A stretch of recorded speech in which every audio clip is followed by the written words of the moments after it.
If you want to take the example of anybody, either Shiva, Rama, Krishna, whatever the main deity is in the country, let's take Rama because he's always in political dispute. He's still in a real estate problem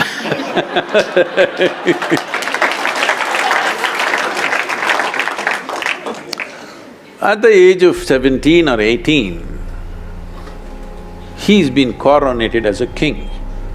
He marries a young princess. In a short while, some political situation, something goes wrong, and they're banished to a forest. Well, in your television, whatever you saw, or in some movie you saw Rama Sita doing honeymoon in the forest. No, it was an exile. Going to the jungle is not a picnic. Most of you may not know, I've lived in jungles by myself alone without any outside support. After 3 weeks, when I came back home, my mother would look at me, she couldn't recognize me because from head to toe, insect bites, this, that, you cannot be recognized.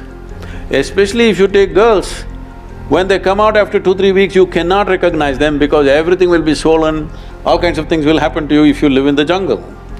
So taking a young wife and going, she's not a tribal woman, she's a princess, going to the forest was not picnic or honeymoon, it was an exile. As if that was not bad enough, the Sri Lankan people came and kidnapped the wife.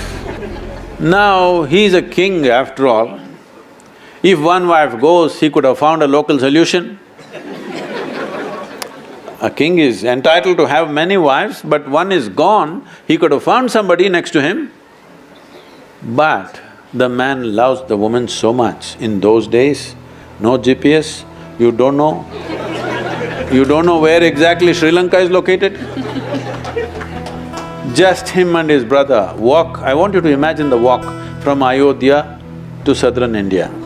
Not a simple search.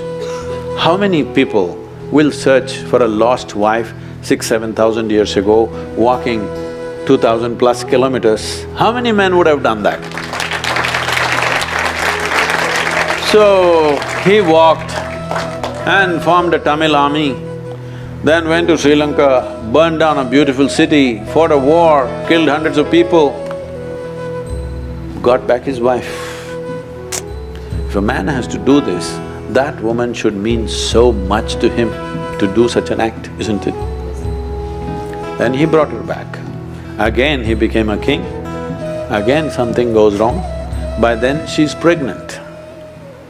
See, a king's wife or a queen being pregnant means, it's not just a pregnancy, it's the future of the nation. It is a big thing, it's not a small thing. And he's a big emperor by then. But something goes wrong and he sends his wife to the jungle again. No sonogram, so doesn't know whether it's a boy or girl, boys or girls or what. It's not a small thing for a king. If it's going to be a son, it's important for the future of his everything. But he doesn't know, sends his wife away to the jungle. Then she delivers 2 boys, he doesn't know. If something really horrible has to happen in anybody's life, knowingly or unknowingly you kill your own children, this is the worst thing that can happen to you, isn't it? He almost killed his own children. He fought a battle with them, nearly killed, he had intent to kill, not knowing they're his children.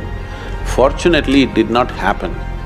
But anyway, he never again saw his wife, she died in the jungle. You don't call this a success story, isn't it? Hello? You don't call this a success story. Then why are we worshipping this man? Why is this man celebrated as a great whatever? Simply because no matter what life threw at him, most people would break if one of those situations happened in their life. He is a serial disaster. But in spite of all this, he did not become angry, he did not become resentful, hateful, he managed his balance all the time, did not withdraw, active, doing the best he can, and that's about it. Because the man is free from whatever is happening around him, you throw the most horrible things at him, he is just who he is. This freedom is called Jivan Mukti. It is for that freedom that we bow down to him, not because he's a great hero, not because he's a great success.